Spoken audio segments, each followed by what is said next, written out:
Hey y'all, it is still Black History Month, and so today we are going to talk about my guy Vince Staples and how he is currently making history with his new show, The Vince Staples Show.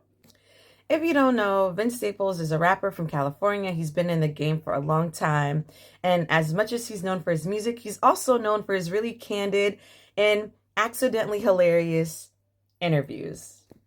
He's been working for a long time to get the show off the ground, and he's finally got his Netflix show. Now, Netflix was being stingy, so they only bought 5 episodes. Well, I guess they bought 6 episodes, but it was raining on one of the days of filming. So we only got 5 episodes. Netflix, get it together. We need more. And I'm about to tell you why.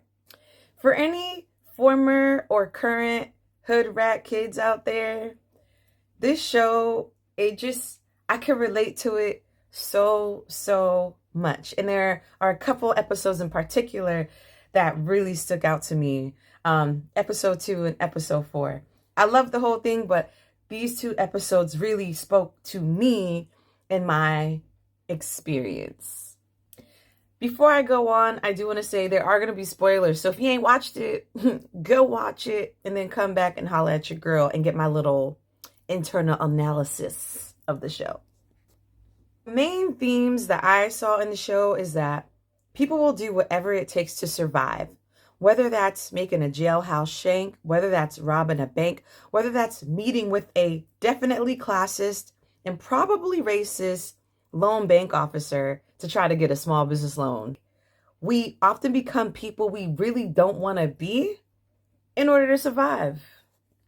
So with that said, I want to hone in on episode 2 because this is a great example of that. And again, this is an episode I could really relate to. And if you saw the episode, you're going to be like, girl, you was caught up in a bank robbery. No, it's not that.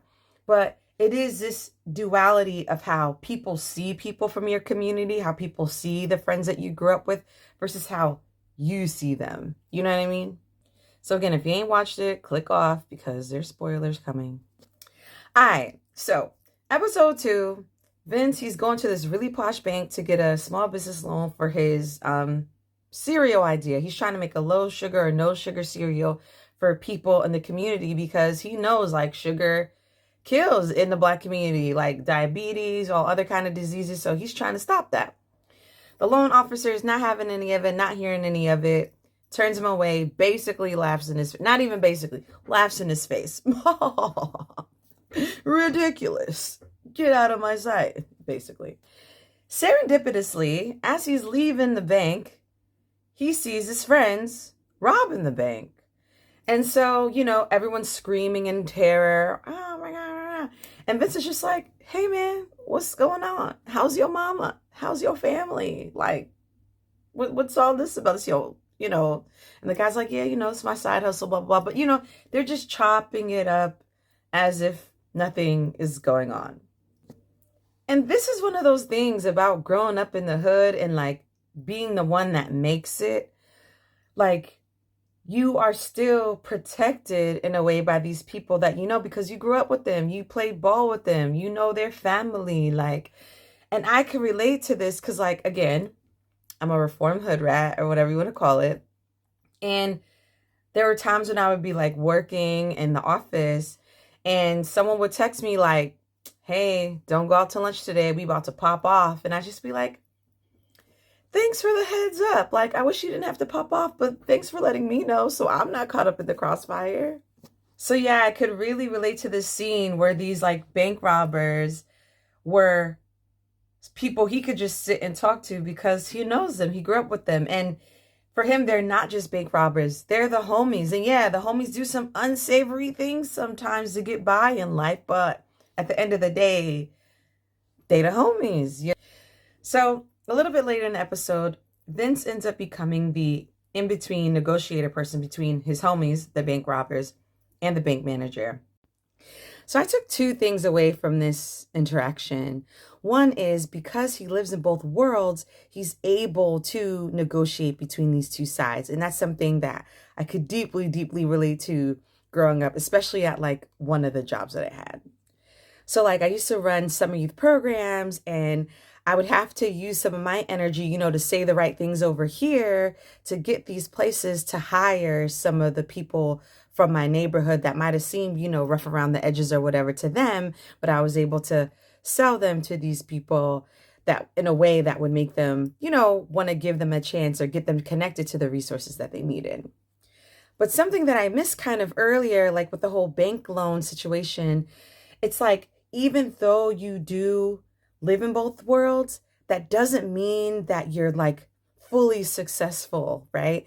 So, like, to our hood homies or the people from back home, they might see our success and think we're on the top of the world. They don't know that we still got to deal with the bullshit, that we get passed up for things, that we get passed up for loans, that things don't always go our way. So, yeah, that was another thing with the whole loan part of it. I forgot to mention earlier.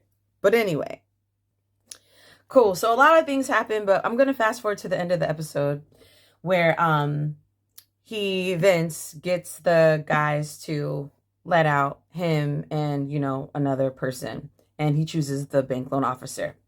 Cool. So they get out. Vince is very well versed in relating to the police, right? So he already knows. Hands up, don't move, don't blink, don't breathe, like, be still. This bank officer, on the other hand, this loan officer, the bank manager, whatever his name is, he clearly has not had a lot of experience with the police. Or if he has, it's been a really different experience than Vince, right? Like, he feels police are there to help you. He probably feels protected. And granted, they are supposed to be helping with this bank robbery situation, but like, he's like coming from a totally different world. So he's fidgeting and he's nervous and he's moving around. And Vince is trying to tell him, like, bro, you shouldn't do that. And then bang, right? Bank officer gets banged. So I was watching an interview with Vince talking about this scene, and the writer's room wanted him to take it out. They told him it was too dark, it was going too far. And he pushed back, as he should, because he was like, wait a minute, y'all ain't saying none of this when a Black person was being attacked or assassinated in any episode. So what's all the hubbubaloo here in this situation? Like, nah, we keeping that. And it made me think about this Denzel Washington interview that he did like 10 years ago on the very same topic, where they were trying to have him play an enslaved person and have him be hung as a joke for comedy. And they're like laughing, really trying to convince him. And he's like, what the hell is wrong with y'all? He was like, would you have a J-word person go into a gas oven as a joke? And he was like, they went totally silent, as did the audience, right? That he was doing this interview in front of. And he was like, just like the writer's room, y'all were laughing when it was Black folks and I was talking about it, but y'all went dead silent when it's this other group of people. Like, what is going on? Like, this is not okay.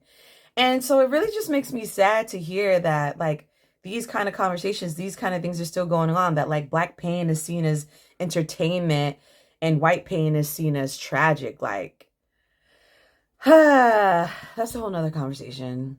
So anyway, back to the show. I just am so impressed with what Vince Staples has been able to produce and create with this show. It's wild, it's creative, it's deep.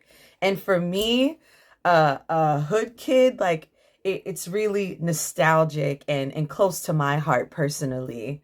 So Netflix, buy more episodes, buy more episodes. We need more, buy more episodes. Stop being cheap. You got the money, get more episodes. So yeah, I think I gotta come back to do episode 4, because again, as a hood kid, we love when you take a hood classic and implement it into an episode. But for now, that's what I got. This is Rambling Rahima, and I will see you on the next one. Stay Black.